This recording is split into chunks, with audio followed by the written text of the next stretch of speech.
Alright, I am about to do a video on postmodernism in George Orwell's 1984. It occurred to me that one of the first exposures that people have to postmodern ideas like, well, there is no reality, reality exists only in the mind, things like that are oftentimes our first experience of ideas like that are from George Orwell's 1984, and one of the striking things about how these ideas are presented in this book is that they are never counteracted. So a little bit of background. 1984, if you've never read it, is about a man named Winston. We never learn his last name. He is living in a world, a communist world, essentially. There's a guy called Big Brother. He is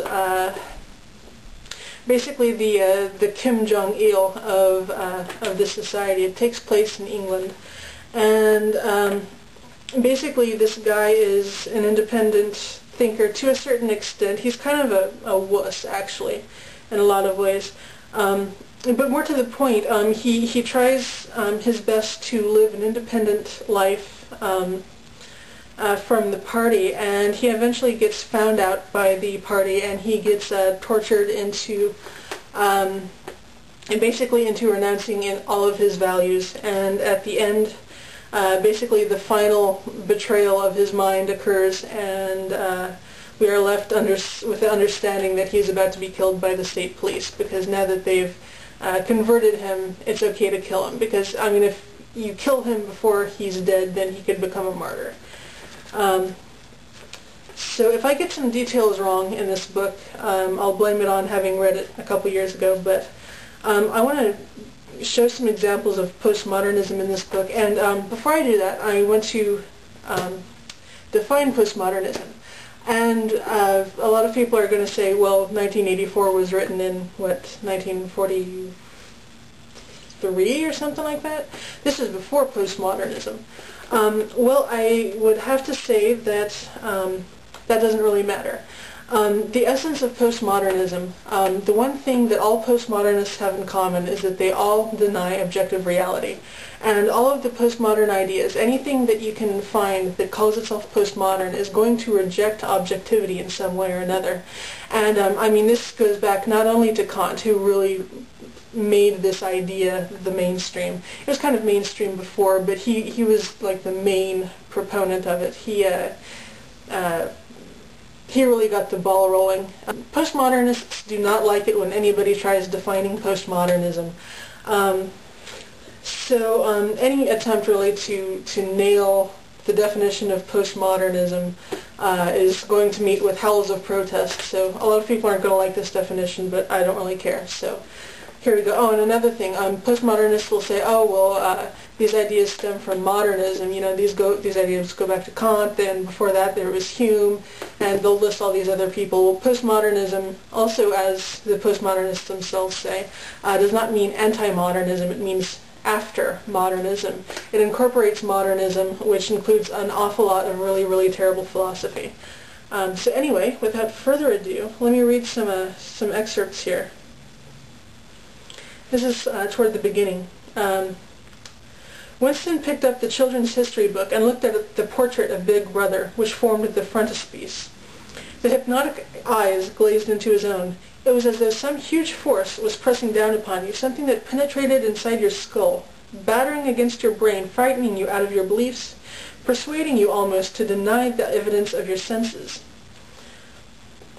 In the end, the party would announce that 2 and 2 made 5, and you would have to believe it. It was inevitable that they should make that claim sooner or later. The logic of their position demanded it.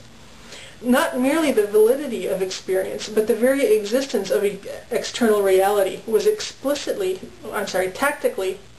tacitly denied by their philosophy. And what was terrifying was not that they would kill you for thinking otherwise, but that they might be right. For after all, how do we know that 2 and 2 make 4? Or that the force of gravity works? Or that the past is unchangeable? If both the past and the external world exist only in the mind, and if the mind itself is controllable, what then? The party told you to reject the evidence of your eyes and ears. It was their final, most essential command.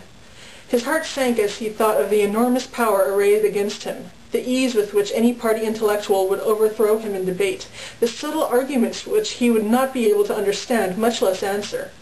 And yet he was in the right. They were wrong, and he was right. The obvious, the silly, and the true has got to be defended. Truisms are true. Hold on to that.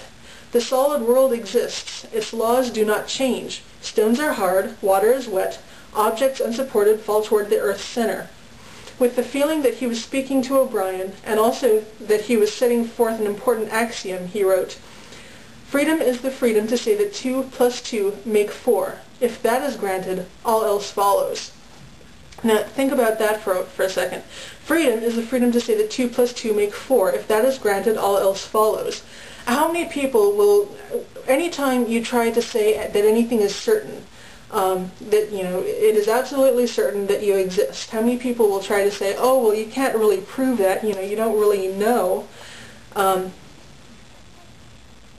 So basically, if you were to take these ideas and follow them all the way through, you would be ripe for any kind of dictator. All right, here's where Winston has been captured by the party.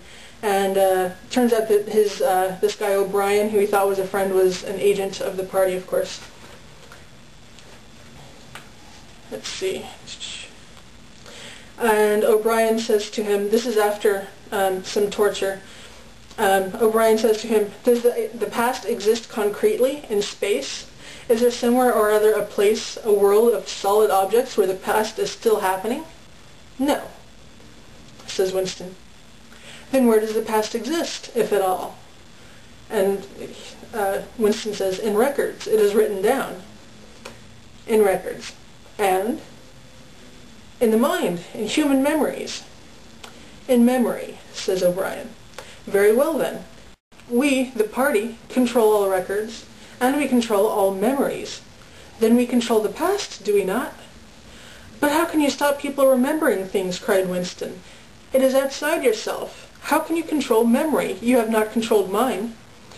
O'Brien's manner grew stern again. He laid his hands on the dial. On the contrary, he said, you have not controlled it. That is what has brought you here. You are here because you have failed in humility, in self-discipline. You would not make the act of submission, which is the price of sanity. You believe that reality is something objective, external, existing in its own right. You also believe that the nature of reality is self-evident. When you delude yourself into thinking that you see something, you assume that everyone else sees the same thing as you do. But I tell you, Winston, that reality is not external. Reality exists in the human mind and nowhere else. Not in the individual mind, which can make mistakes, and in any case soon perishes.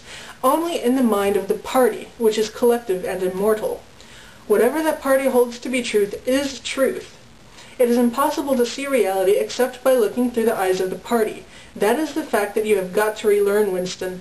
It needs an act of self-destruction, an effort of the will. You must humble yourself before you can.